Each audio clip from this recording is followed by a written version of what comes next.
Marker होता है जिसको हम कहते हैं LDH, ठीक है, LDH। LDH की फुल फॉर्म मेरे ज़हन से निकल गई है, लैक्टो LDH। खैर LDH आप इंटरनेट से देख लेना इसकी फुल फॉर्म। ये क्या है, ये ना एक इन्फ्लामेटरी मार्कर है, इन्फ्लामेटरी मार्कर। ये मतलब जब जब हमारे जो प्लूरा होता है, प्लूरल फ्लूइड होता है ना, इसमें LDH होता है, इसमें LDH होता है, नॉर्मली LDH होता है। और जब हमें इन्फ्लेमेशन होती है ना, तो हमारा जो LDH है वो ज्यादा हो जाता है। Yes doctor Kashif, excellent. Doctor Kashif ने हमें इसकी फुल फॉर्म बता दी है, लैक्टेट डिहाइड्रोजिनेज। इसकी फुल फॉर्म भी लिख लें, लैक्टेट डिहाइड्रोजिनेज।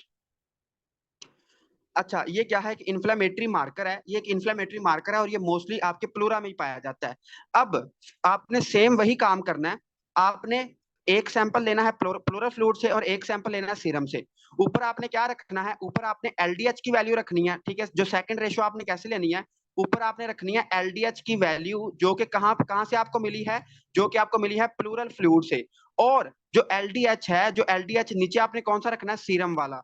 अगर ये रेशो आपको मोर देन 0.6 मिलती है, ठीक है, अगर ये रेशो मोर देन 0.6 मिलती है, तो आपने क्या कहना है, it is exudate, it is exudate. और अगर यही रेशो आपको लेस देन 0.6 मिलती है, तो आपने क्या कहना है, it is transudate, it is transudate. और एक और अहम बात वो ये है, एक और अहम बात यह है कि ये जो आपकी LDH है ना, अगर ये जो LDH है, it is more than two third value of upper limit. इसका अब क्या मतलब है, देखो, अगर तो जो आपकी अपर लिमिट मतलब नॉर्मल जितनी भी आपकी वैल्यू होती है LDH की, अगर फर्ज करो जितनी भी है, उसकी जो मैक्सिमम वैल्यू आपकी फर्ज करो 1000 है, अगर जो आपका LDH है, अगर उसका 2/3 वैल्यू से भी ज्यादा है, अगर LDH आपकी अपर लिमिट की 2/3 वैल्यू से ज्यादा है, तो आपने क्या कहना है, एक्सुडेट। और मैं आपको सिंपल करके बताता हूं, अगर आपकी LDH की वैल्यू आपको मिले मोर देन 1000, ठीक है, अगर आपको 1000 से ज्यादा मिले,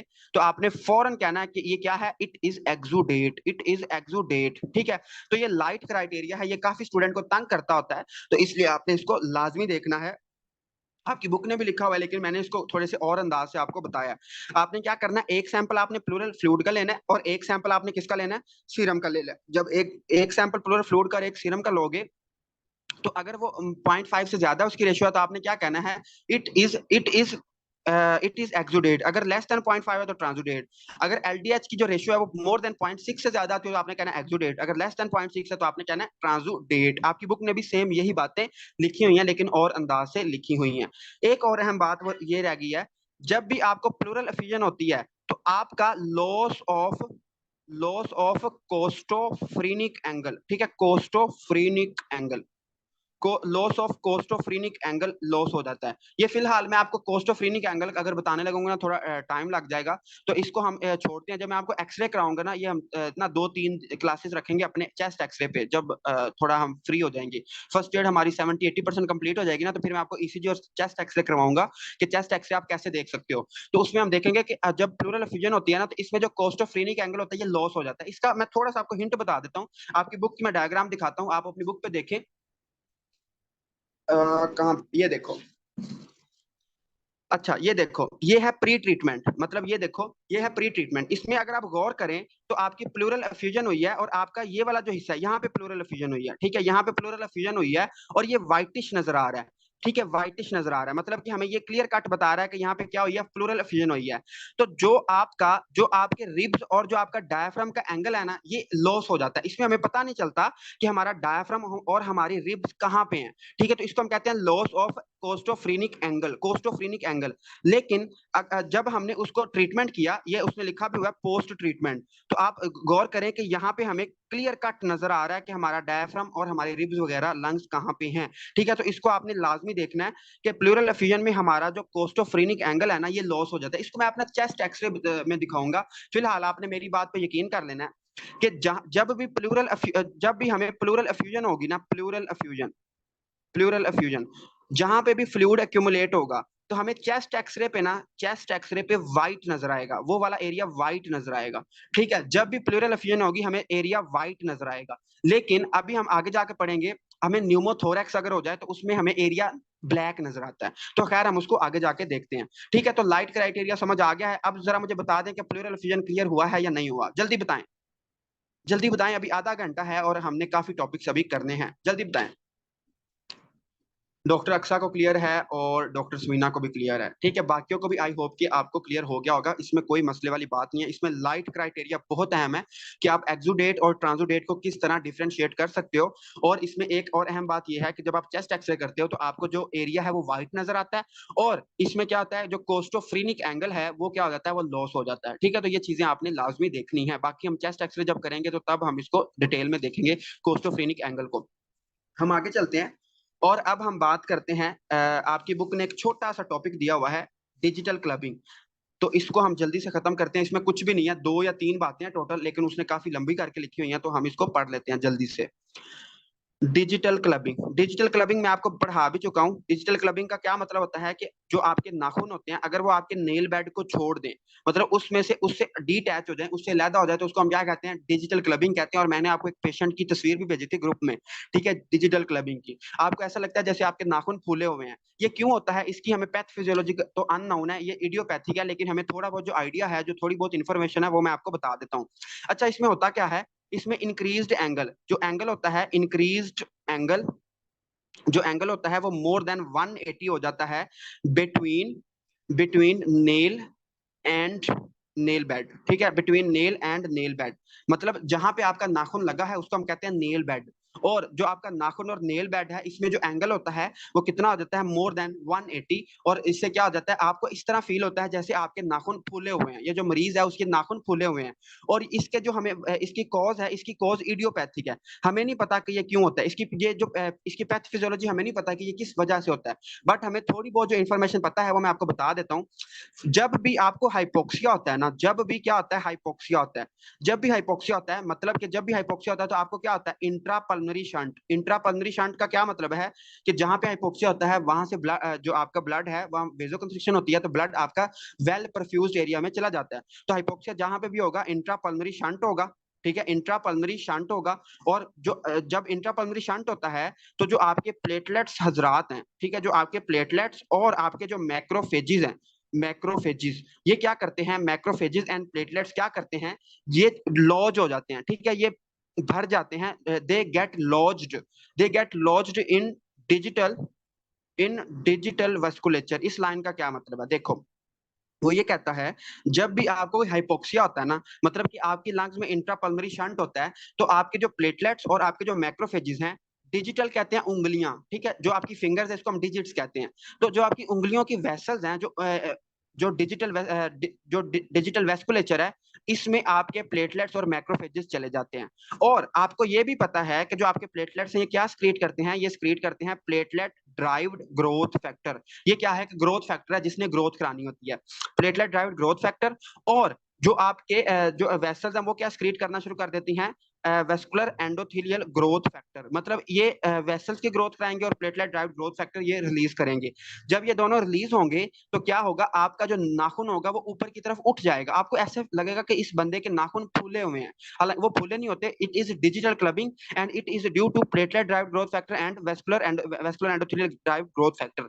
ठीक है, इसको आपने देख लेना है। इसके कॉजेज क्या क्या हैं, ठीक है, इसकी मतलब क्या क्या, किस वजह से आपको डिजिटल क्लबिंग होती है। तो आपने याद रखना है, अगर आपको कोई रेस्पिरेटरी प्रॉब्लम है, ठीक है, रेस्पिरेटरी प्रॉब्लम है, जितनी भी रेस्पिरेटरी प्रॉब्लम है, फर्ज करो सार्कोइडोसिस है या मेसोथेलियोमा है, जितनी भी हमने पढ़ी है, इन सब में आपको डिजिटल क्लबिंग होती है। ठीक है, रेस्पिरेटरी डिसऑर्डर है, आपको अगर कोई रेस्पिरेटरी डिसऑर्डर है, लेकिन लेकिन आपने याद रखना है, सीओपीडी और एस्थमा, सीओपीडी और एस्थमा में ये इतनी डिजिटल क्लबिंग नहीं होती। बाकी जितनी भी डिजीज हैं उनमें डिजिटल क्लबिंग होती है, एक्सेप्ट सीओपीडी एंड एस्थमा। और आपने क्या याद रखना है, CHD, chronic heart disease, sorry congenital heart disease. Congenital heart disease मतलब कि आपको कोई दिल में कोई पैदाइशी दिल का नुक्स है, ठीक है, जिस तरह हमने पढ़ा था इंट्रावेंट्रिकुलर सेप्टम डिफेक्ट या एएसटी, वीएसटी या टेट्रोलॉजी ऑफ फॉलोआउट, सारा हमने डिटेल में पढ़ा था। तो उसमें भी आपको क्या मिलती हैं, डिजिटल क्लबिंग मिलती हैं। या फिर आपको कोई इन्फेक्शन हो गया है, कौन सा इन्फेक्शन हो गया है, टीबी, आपको ट्यूबरक्लोसिस हो गया, या फिर लंग अब्सेस, ठीक है, आपकी लंग में क्या है, अब्सेस फॉर्मेशन है, ठीक है, लंग में अब्सेस है या टीबी है, या फिर आपको क्या है, आईबीडी, ठीक है, आईबीडी इन्फ्लेमेटरी बोल डिजीज, तो इसमें भी आपको क्या हो सकता है, लेट स्टेज में जाके आपको डिजिटल क्लबिंग हो सकता है, ठीक है। तो जो मैंने बातें बताई है ना, आप ये पूरा पैराग्राफ पढ़ोगे ना जो आपकी बुक ने लिखा हुआ है, तो उसने इसके अलावा एक भी बात नहीं बताई। तो ये सारी बातें मैंने आपको बता दी है कि डिजिटल क्लबिंग क्यों होती है। इसमें बाकी सारी बातें तो हमें पहले ही पता थी, इसमें जो नई बात हमारे ऐड हुई है वो ये हुई है, जब भी हाइपोक्सिया होता है तो प्लेटलेट्स और मैक्रोफेजेस कहाँ पे लॉज हो जाते हैं, हमारी डिजिटल वेस्कुलेचर में, जो हमारी उंगलियों की वेसल्स है उसमें लॉज हो जाते हैं, जिससे क्या होता है, हमारा जो क्या रिलीज करते हैं, प्लेटलेट ड्राइव ग्रोथ फैक्टर और वीजीईएफ, जिससे क्या होता है, हमारे जो नेल्स होते हैं वो नेल बेड से ऊपर की तरफ उठ जाते हैं, और उसको हम कहते हैं डिजिटल क्लबिंग, ठीक है, डिजिटल क्लबिंग। और आपने याद रखना है ये किस किस डिजीज में होता है, रेस्पिरेटरी डिजीज में होता है, कंजेनाइटल हार्ट डिजीज में होता है, या फिर आपको इन्फेक्शन हो गया है टीबी का, या फिर आपको आईबीडी है, तो इसमें आपको डिजिटल क्लबिंग हो सकता है, ठीक है। तो यही इसमें बातें हैं, इसके अलावा कोई खास बात नहीं है, तो इसको आपने देख लेना है, इसमें कोई मसले वाली बात नहीं रह गई।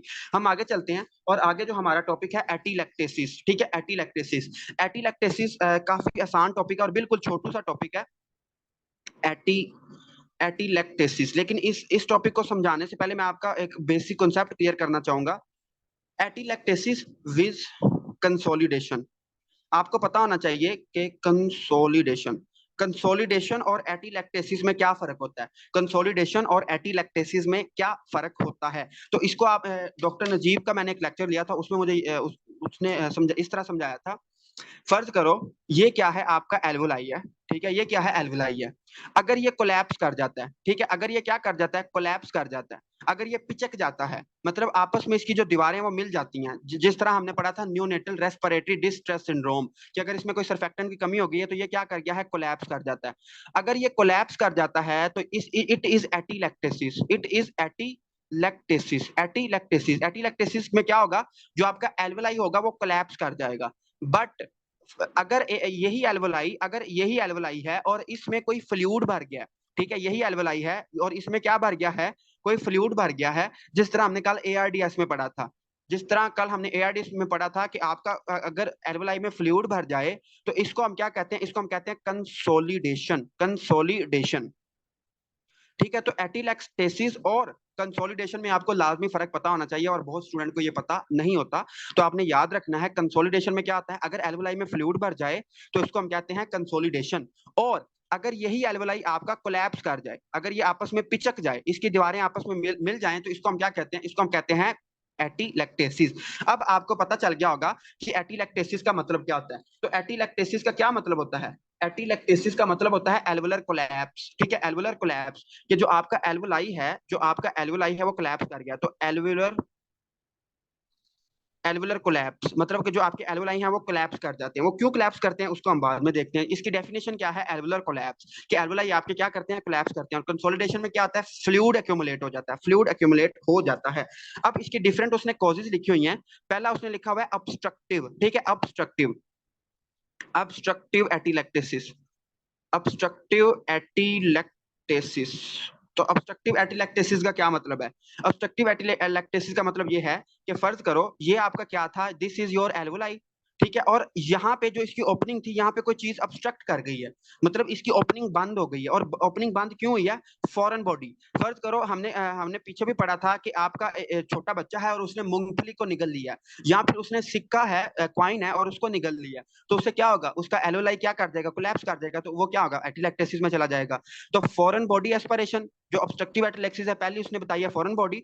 उसके बाद अगर एक बंदा है और उसको क्या है, सीओपीडी है, क्रॉनिक ब्रोंकाइटिस है, तो क्रॉनिक ब्रोंकाइटिस में क्या होता है, एक्सेसिव म्यूकस प्रोडक्शन, म्यूकस बहुत ज्यादा बनता है। जब म्यूकस बहुत ज्यादा बनता है तो जो म्यूकस प्लग है, जो म्यूकस प्लग है वो क्या कर देता है, ऑब्स्ट्रक्ट कर देता है। जब एल्वोलाई ऑब्स्ट्रक्ट होगा तो क्या होगा, एटीलैक्टेटिव हो जाएगा। उसके बाद फर्ज करो यहाँ कोई ट्यूमर है, कोई लंग का ट्यूमर है, और ट्यूमर चूंकि ग्रोथ होती है तो उसने क्या किया, उसने आपके एल्वोलाई को ब्लॉक कर दिया, तो क्या होगा, एटीलैक्टेसिस हो जाएगा, ठीक है। तो ये हो गए ऑब्स्ट्रक्टिव काजेस, कि ऑब्स्ट्रक्शन किस वजह से हो सकती है। फिर उसने लिखा है कि जो न्यू एयर होगी, जो नई एयर होगी, चूंकि ऑब्स्ट्रक्शन है तो न्यू एयर कांट इंटर, ठीक है, जो एयर है वो एंटर ही नहीं हो पाएगी। बट ठीक है, जो नई एयर है ये अंदर नहीं आ पाएगी। और क्या होगा कि जो आपकी ओल्ड एयर है, जो ओल्ड एयर है वो तो क्या हो जाएगी, ओल्ड एयर इज रीअब्सॉर्ब, मतलब जो पुरानी एयर थी वो क्या हो जाएगी, रीअब्सॉर्ब हो जाएगी, और जो नई एयर है वो एंटर ही नहीं हो पाएगी। उसके बाद जो सेकंड कॉज उसने लिखी है, सेकंड कॉज उसने क्या लिखी है, कंप्रेसिव। ठीक है, इसमें कोई मसले वाली बात नहीं है, बहुत आसान टॉपिक है। बस इसमें आपने ये लाजमी समझना है कि कंसोलिडेशन और एटिलैक्टेसिस में क्या फर्क होता है। तो कंप्रेसिव कंप्रेसिव का क्या मतलब क्या है कि फर्ज करो कोई आपको लंग लीजन है, ठीक है, ऐसी कोई लंग लीजन है या कोई लंग का ट्यूमर है, लंग लीजन है या लंग का ट्यूमर है, या फिर अभी अभी हमने पढ़ा है प्लूरल एफ्यूजन है, प्लूरल एफ्यूजन है, जो कि क्या कर रही हैं, आपकी लंग्स को क्या कर रही हैं, कंप्रेस कर रही हैं, आपकी लंग्स क्या हो रही हैं, कंप्रेस हो रही हैं। जब आपकी लंग्स कंप्रेस होंगी तो क्या होगा, आपको कंप्रेसिव एटिलैक्टेसिस हो जाएगा, आपके जो एल्वेलाई हैं वो कोलैप्स कर जाएंगे और आपको कौन सा एटिलैक्टेसिस हो जाएगा, कंप्रेसिव एटिलैक्टेसिस। जो तीसरा उसने बताई है, तीसरी उसने वजह कौन सी बताई है, कंट्रैक्शन। ठीक है, कंट्रैक्शन, कंट्रैक्शन, या फिर इसको इसका दूसरा नाम होता है सीका, सिकाट्राइजेशन। ठीक है, सिकाट्राइजेशन, कंट्रैक्शन या सिकाट्राइजेशन। इसमें उसने क्या बताया है कि फर्ज करो आपको कोई फिब्रोजिंग डिजीज है और सार्कोडोसिस है, सार्कोइडोसिस। सार्कोडोसिस में हमने क्या पढ़ा था, सार्कोडोसिस में हमने पढ़ा था कि भाईजान ये ऑटो इम्यून डिजीज है, इसमें आपके जो टी सेल होते हैं वो अबनॉर्मली एक्टिवेट हो जाते हैं और आपकी पूरी जो लंग्स होती हैं इसमें ग्रेनुलोमा फॉर्मेशन हो जाती है। तो सार्कोडोसिस में क्या पढ़ा था, सार्कोडोसिस में क्या होता है, फिब्रोसिस होती है। ठीक है, सार्कोडोसिस में क्या होता है, आपकी फिब्रोसिस होती है, आपका जो लंग का पैरेनकाइमा है, जो आपके लंग के टिश्यूज हैं, जो फंक्शनिंग टिश्यूज हैं, उसकी फिब्रोसिस हो जाती है।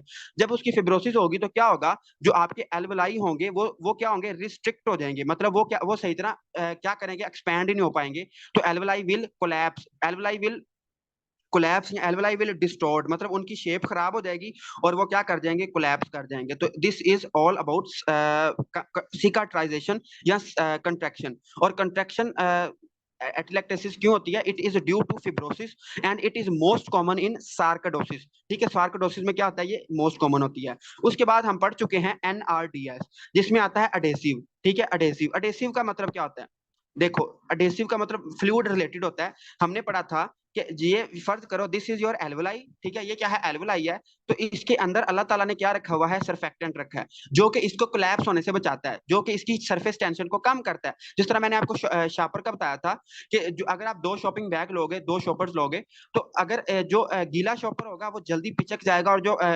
ड्राई शॉपर होगा वो जल्दी पिचकेगा नहीं।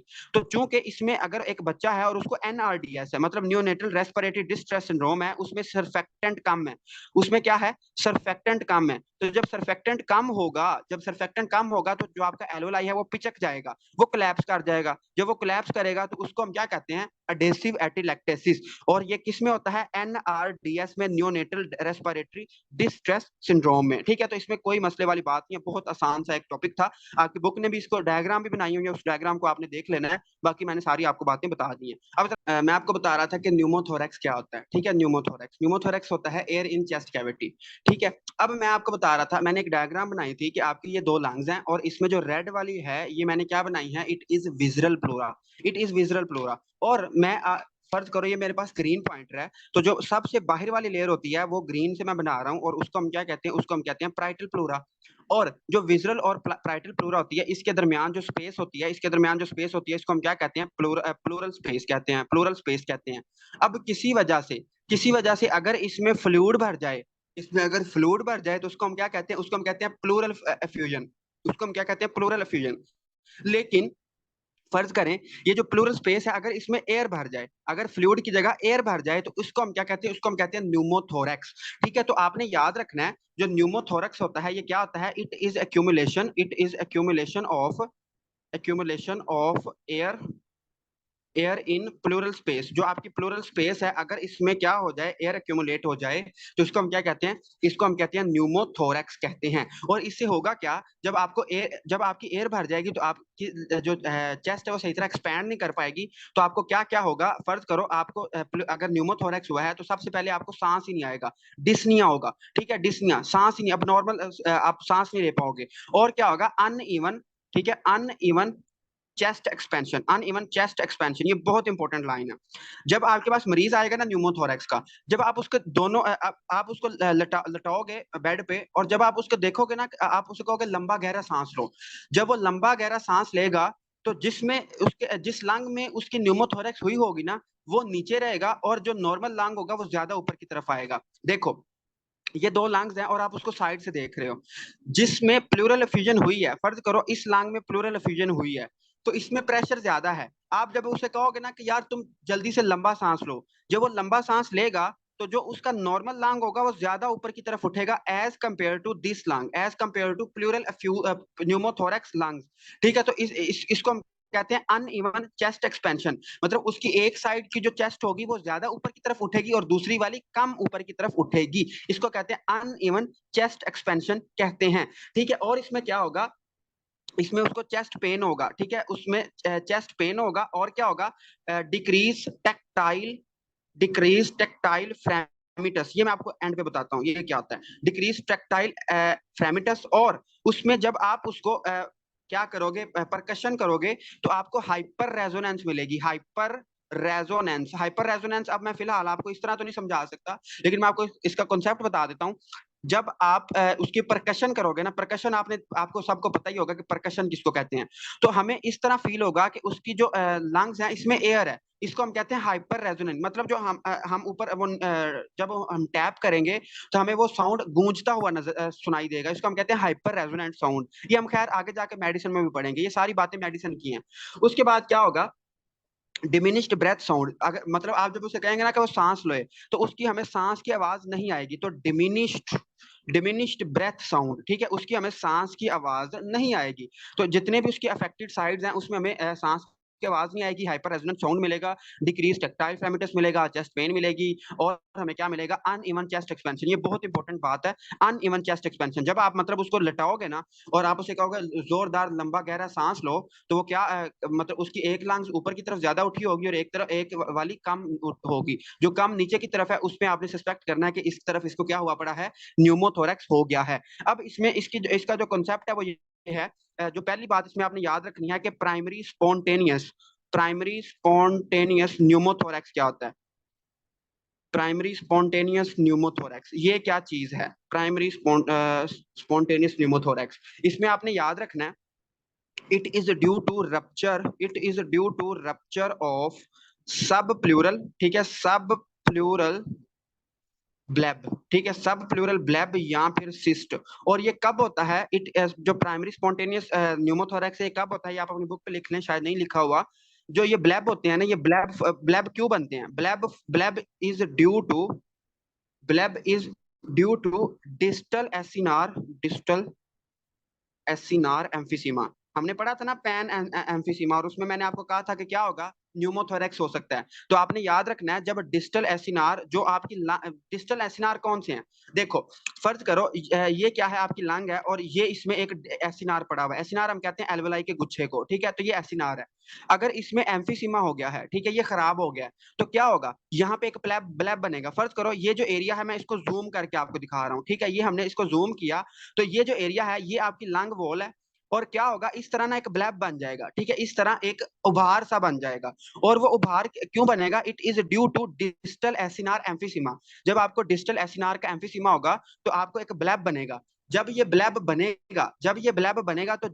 क्या होगा, रप्चर होगा। जब ये ब्लैब क्या होगा, रप्चर होगा। ठीक है, जब ये ब्लैब क्या होगा, रप्चर होगा, तो एयर किस में आ जाएगी, एयर आपके प्लूरल स्पेस में आ जाएगी, प्लूरल स्पेस में आ जाएगी। और इसको हम क्या कहते हैं, इसको हम कहते हैं प्राइमरी स्पॉन्टेनियस न्यूमोथोरैक्स। और ये किस किस में होता है, इट अकर्स इन थिन, ये पतले लोगों में ज्यादातर होता है, और मर्दों में होता है, मेल्स में होता है, एंड स्मोकर्स।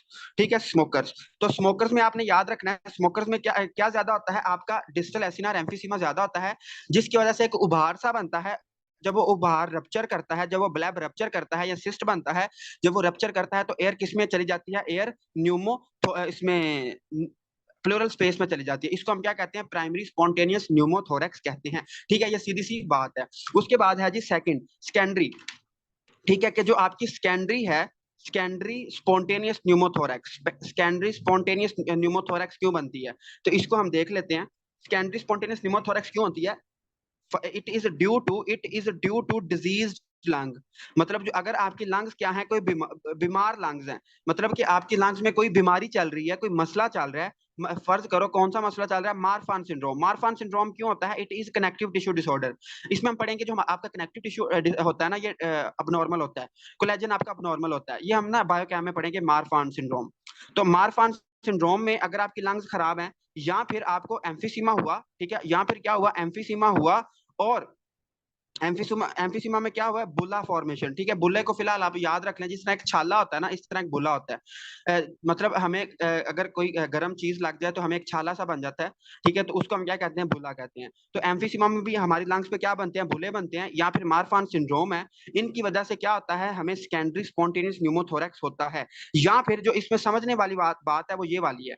देखो, मैकेनिकल वेंटिलेशन का हाई प्रेशर, इसका मतलब क्या है। देखो, जब हम ऑपरेशन करते हैं ना किसी बंदे का, तो हम उसको ना एनेस्थीसिया वाली मशीन पे लगाते हैं, ठीक है, एनेस्थीसिया। जब हम किसी बंदे का ऑपरेशन करना हो और हम उसको ना बेहोश करते हैं, तो एक मशीन होती है, उसको हम एनेस्थेटिक मशीन कहते हैं, वो एक मशीन होती है एनेस्थीसिया के लिए। उस मशीन ने क्या करना होता है, उस मशीन ने, चूंकि वो बेचारा बेहोश है, तो उस मशीन ने उसकी उसकी ब्रीदिंग को रेगुलेट करना होता है। मतलब वो जो मरीज है उसकी ब्रीदिंग को कौन रेगुलेट करती है, वो मशीन रेगुलेट करती है। लेकिन अगर एक बंदे को क्या है, अगर एक बंदे को डिजीज लंग है, मारफान सिंड्रोम है या एम्फीसीमा है, और जब हम उसको एनेस्थेटिक मशीन पे लगाते हैं और हम उस मशीन का हाई प्रेशर सेट कर देते हैं, हम उसको हाई प्रेशर ऑक्सीजन देते हैं, ठीक है, हाई प्रेशर ऑक्सीजन देते हैं। जब हाई प्रेशर ऑक्सीजन देंगे तो क्या होगा, आपकी बहुत स्पीड से बहुत हाई प्रेशर ऑक्सीजन अंदर आएगी, लंग्स के अंदर हाई स्पीड से ऑक्सीजन आएगी। उससे क्या होगा, जो आपके एम्फीसीमा के बुला हैं वो क्या हो जाएंगे, रप्चर हो जाएंगे। जब वो रप्चर होंगे तो क्या होगा, एयर किस में आ जाएगी, एयर आ जाएगी प्लूरल स्पेस में। तो आपने याद रखना है, प्राइमरी किस वजह से होता है, it is due to blebs, distal acinar emphysema होता है और उसकी वजह से ब्लैब्स फॉर्मेशन होती है और आपको प्राइमरी स्पॉन्टेनियस न्यूमोथोरैक्स हो जाता है। सेकेंडरी क्यों होता है, आपकी लंग्स पहले ही बीमार होती हैं, आपकी लंग्स पहले ही डिजीज होती हैं मारफान सिंड्रोम या एम्फीसीमा की वजह से। और जब आप उसको मैकेनिकल वेंटिलेशन, मतलब जब आप उसको मशीन के थ्रू या हाई ऑक्सीजन प्रेशर देते हो, तो उस आपकी लंग्स क्या हो जाती हैं, रप्चर कर जाती हैं, बुला रप्चर हो जाती हैं और एयर किस में चली जाती है, आपके प्लूरल स्पेस में चली जाती है। और आगे जो उसने लिखा है, आगे है जी ट्रोमेटिक न्यूमोथोरैक्स। ट्रोमेटिक के नाम से ही हमें पता चल रहा है कि ट्रोमेटिक में क्या होगा, ट्रोमेटिक में क्या होगा, आपका ट्रोमा होगा, मतलब चोट लगेगी। ट्रोमेटिक ट्रोमेटिक न्यूमोथोरैक्स, ट्रोमेटिक में क्या होगा, आपको चोट लगेगी, ठीक है, आपको चोट लगेगी। ट्रोमेटिक न्यूमोथोरैक्स में क्या होगा, चोट लगेगी। चोट कैसी लगेगी, फर्ज करो ब्लंट इंजरी है, ठीक है, ब्लंट इंजरी। ब्लंट इंजरी किसको कहते हैं, ब्लंट इंजरी है जी डॉक्टर काशिफ, ब्लंट इंजरी किसको कहते हैं। या फिर क्या है, पेनिट्रेटिंग इंजरी है। अब तो समझ आ गया होगा, पेनिट्रेटिंग इंजरी। जी एनीवन, कोई स्टूडेंट मुझे बताए ब्लंट इंजरी किसको कहते हैं, पेनिट्रेटिंग इंजरी। पेनिट्रेटिंग इंजरी में फर्ज करो एक बंदे ने किसी को गोली मार दिया, गन शॉट है। ब्लंट इंजरी नाइफ वाली को कहते हैं, नहीं, गन शॉट या फिर आपको क्या है, नाइफ इंजरी है। जी एनीवन, कोई बताएगा कि ब्लंट इंजरी किसे कहते हैं। क्या होता है, अगर आपकी जो इंजरी है इसकी शार्प एजेस ना हो, ठीक है, इसकी शार्प एजेस ना हो, पहली बात कि फर्ज करो, हाँ, किसी की कोई हार्ड चीज, मैं आप बताता हूँ सिंपल, देखो, ब्लंट इंजरी हम कहते हैं अगर आपकी जो इंजरी है उसकी कोई शार्प एज नहीं है, या फिर आपको क्या हुआ है, चोट लग गई है इधर, जिसको हम पंजाबी में कहते हैं सट लग गई है, ठीक है। तो अगर आपको कोई चोट लग गई है, फर्ज करो आपका हाथ टूट गया, हड्डी टूट गई है, लेकिन आपकी जो इंजरी है उसकी कोई शार्प एज नहीं है, ठीक है, तो इसको हम कहते हैं ब्लंट इंजरी। और पेनिट्रेटिंग इंजरी हम किसको कहते हैं, पेनिट्रेटिंग इंजरी किसको कहते हैं, जो पेनिट्रेट कर जाए कोई चीज। फर्ज करो एक बंदे ने किसी को गोली मार दिया, तो गोली उसके अंदर पेनिट्रेट कर गई, इसको हम कहते हैं पेनिट्रेटिंग, उसके अंदर चली गई है बॉडी के। या फिर एक बंदे ने किसी को छोटा चाकू मारा और चाकू उसके अंदर चला गया। ब्लंट इंजरी हम किसको कहते हैं, अब मैं पंजाबी में तो नहीं, खैर आपको दोबारा बताऊंगा फिर आप हंसोगे। चोट, जिस तरह हमें चोट लगती है ना, फर्ज करो एक बंदा रोड ट्रैफिक एक्सीडेंट होता है और उसका क्या है, उसको एक चोट लगी है जिसकी कोई शार्प एज नहीं है, ठीक है, उसकी कोई एज नहीं है, मतलब हमें चोट लगी है, कोई अंदरूनी चोट लगी है, कोई हमारी हड्डी टूट गई है, उसको हम कहते हैं ब्लंट इंजरी, ठीक है, जिसकी शार्प एज हो, जिसकी शार्प एज ना हो, जिसकी शार्प एज ना हो। फर्ज करो आपको ब्लंट इंजरी हुई और आपकी रिब फ्रैक्चर होगी, ठीक है, आपकी रिब क्या हो गई, फ्रैक्चर हो गई, तो ये क्या है, ब्लंट इंजरी। अब रिब फ्रैक्चर का आपको ऊपर कोई जख्म नजर नहीं आएगा, लेकिन अंदर इंजरी होगी, आपको चोट लगी है, ठीक है, तो इस तरह इसको हम कहते हैं ब्लंट इंजरी, ठीक है। तो इसको आपने देख लेना, जो ट्रोमेटिक न्यूमोथोरैक्स है ये ब्लंट इंजरी और पेनिट्रेटिंग इंजरी की वजह से हो सकता है, ठीक है। जब फर्ज करो आपकी रिब फ्रैक्चर हो गई है या आपको कोई गन शॉट लग गया है या नाइफ इंजरी है, तो इसमें क्या होगा, आपकी लंग्स लीक कर जाएंगी और आपकी जो एयर है वो किस में आ जाएगी, आपकी प्लूरल स्पेस में आ जाएगी, ठीक है। या फिर माशाल्लाह से आप किर्गिस्तान से कॉन्ट्रैक्टर बन के वापस गए हो, किर्गिस्तान में आपने मौजें मारी हैं और 5 साल आपने बिल्कुल एंजॉय किया और वापस आप हॉस्पिटल में चले गए और आपके पास कोई बदकिस्मत मरीज आ जाता है और आप उसको क्या कर देते हो, एट्रोजेनिक। एट्रोजेनिक किस इंजरी को कहते हैं? एट्रोजेनिक उस इंजरी को कहते हैं जो हमारी अपनी गफलत से, जो मेडिकल और पैरामेडिकल स्टाफ की गफलत से लगे, ठीक है, जो मेडिकल स्टाफ की वजह से इंजरी हो उसको हम कहते हैं एट्रोजेनिक, ठीक है। तो अगर आप नहीं पढ़ोगे, अगर आप किर्गिस्तान में नहीं पढ़ के गए हो, आपने सारी 5 साल अयाशियां की हैं, तो फिर आप याट्रोजेनिक डैमेज बहुत ज्यादा करोगे पेशेंट का, ठीक है। तो याट्रोजेनिक डैमेज कैसे हो सकता है? फर्ज करो आप उसमें कोई कैथेटर लगा रहे थे, सेंट्रल लाइन प्लेसमेंट, ठीक है। सेंट्रल लाइन प्लेसमेंट मतलब कि आप उसका कोई कार्डियक एक्सेस हासिल करना चाहते थे, उसके कोई दिल में ट्यूब डालना चाहते थे, या कोई आप कार्डियोग्राफी या एंजियोग्राफी वगैरह करना चाहते थे, तो उस वजह से अगर आप लंग्स वाले हिस्से को रप्चर कर दोगे तो आपको क्या हो जाएगा? ट्रोमेटिक न्यूमोथोरेक्स हो जाएगा। या फिर आपने कहा कि चलो मैं बायोप्सी कर लेता हूँ, ठीक है, मैं किसी लंग्स के हिस्से की बायोप्सी कर लेता हूँ, तो बायोप्सी जब आप करने लगोगे तो आपको क्या हो जाएगा? आप लंग्स को डैमेज कर दोगे, जिससे आपको क्या हो जाएगा? न्यूमोथोरेक्स हो जाएगा। तो इसके अलावा और क्या हो सकता है? इसके अलावा है जी बायोप्सी है और बैरोट्रोमा, ठीक है। बैरोट्रोमा, बैरोट्रोमा मैं आपको पहले भी बता चुका हूं कि जब आप बेहोश करते हो ना मरीज को, तो हम इसको ना एक मशीन पे लगाते हैं एनेस्थीसिया के लिए। वो मशीन क्या करती है? वो मशीन उस पेशेंट के ब्रीदिंग को रेगुलेट करती रहती है। वो ये देखती रहती है कि इसको कितने सांस की जरूरत है और वो उतना फिर अपने प्रेशर को मेंटेन करती रहती है। लेकिन अगर आप क्या करते हो, उस मशीन का प्रेशर हाई सेट कर देते हो, तो वो मशीन से क्या होगी? हाई ऑक्सीजन आपकी लंग्स में जाएगी और लंग्स तो आपकी पहले ही माशाल्लाह से वीक है, तो क्या होगा? आपको ट्रोमेटिक न्यूमोथोरेक्स हो जाएगा। तो इसको हम क्या कहते हैं? बैरोट्रोमा।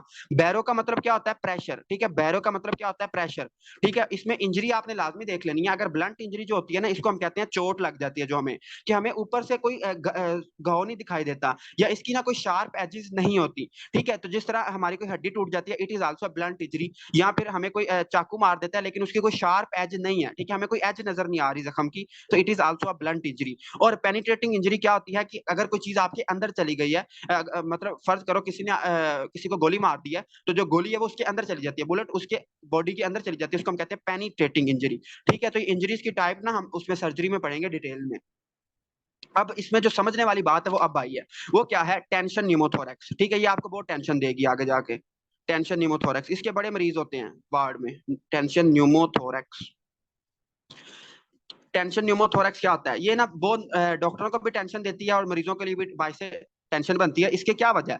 देखो, इसमें क्या होगा? जो एयर है एयर कैन इंटर, ठीक है, एयर अंदर तो आ जाएगी, एयर आपकी प्लूरल स्पेस में आ जाएगी, बट कांट एग्जिट। देखो, गौर से देखो, टेंशन न्यूमोथोरेक्स में क्या होगा? एयर अंदर तो आ जाएगी बट बाहर नहीं जा पाएगी। जब बाहर नहीं जा पाएगी तो क्या होगा? एयर अंदर ट्रैप हो जाएगी, ठीक है। एयर अंदर क्या हो जाएगी? ट्रैप हो जाएगी। इसको हम क्या कहते हैं? इसको हम कहते हैं टेंशन न्यूमोथोरेक्स। एयर क्या हो जाएगी? अंदर ट्रैप हो जाएगी। जब एयर अंदर ट्रैप हो जाएगी तो आपको क्या हो जाएगा? Tension pneumothorax, tension pneumothorax. और ये आपको बहुत टेंशन देगा, ये बड़ा खतरनाक होता है, आपका मरीज फौरन ही मर सकता है अगर आप इसको ठीक नहीं करोगे। तो इसमें होता क्या है? फर्ज करो ये आपकी लंग्स है, ये आपका ट्रैक किया है, ठीक है, और ये है जी आपकी लंग्स। इस अच्छा, ये है आपकी लंग्स हैं और ये ट्रैक किया। अच्छा, इसमें होता क्या है? अब आपने मुझे मुझे बताना है। ये है जी मेरी राइट लंग, ये है मेरी लेफ्ट लंग, ठीक है। हुआ क्या कि ये जो लंग थी, इसकी प्लूरल स्पेस में क्या हो गई? जो मेरी राइट लंग है इसमें क्या हो गया? न्यूमोथोरेक्स हो गया, टेंशन न्यूमोथोरेक्स हो गया। अब जरा मुझे बताएं कि अगर मैं लंग्स में हवा भरना चाहता हूं, अगर मैं लंग्स में हवा भरना चाहता हूं, तो मेरी जो हवा है उस वो मेरी हवा को ज्यादा प्रेशर किस लंग पे लगाना पड़ेगा? राइट लंग पे लगाना पड़ेगा या लेफ्ट लंग पे लगाना पड़ेगा? मतलब कि मेरी किस लंग में फिलहाल प्रेशर ज्यादा है, राइट या लेफ्ट? जी जल्दी बताएं, बहुत इंपॉर्टेंट बात बताने लगा हूं और आपकी सारी जिंदगी ये काम आएगी। Yes doctor Kashif, excellent, right. बाकी क्या समझते हैं? ये बाकी कुछ भी नहीं समझते?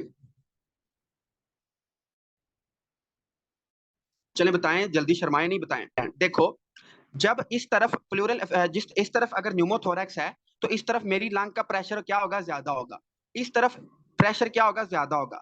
ये प्रेशर क्या करेगा? ये प्रेशर मेरी जो ट्रैकिया है इसको धकेल देगा ऑपोजिट साइड पे, ऑपोजिट साइड पे। अब होगा क्या?